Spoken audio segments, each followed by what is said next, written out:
This man right here spent 18 years in prison after being wrongfully convicted of a double homicide in El Paso, Texas. Here's everything you need to know.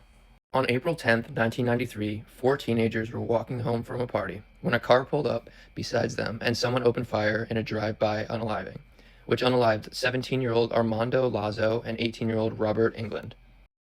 The two other teens survived, but they were unable to identify who the shooter was.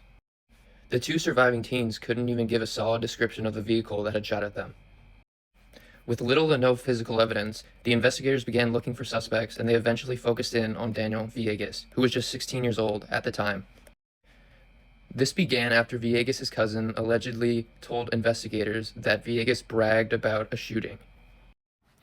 Police eventually brought in Villegas for questioning, and after hours and hours of interrogation, he finally gave a confession. However, that confession would later become the most controversial part of this whole entire case. Villegas' defense attorneys argued that the confession was coerced. His attorneys pointed out that his confession didn't even match the key details to the crime, and the victims were never able to identify him. Despite the lack of any strong physical evidence whatsoever, the case moved on solely because of his confession that was recorded.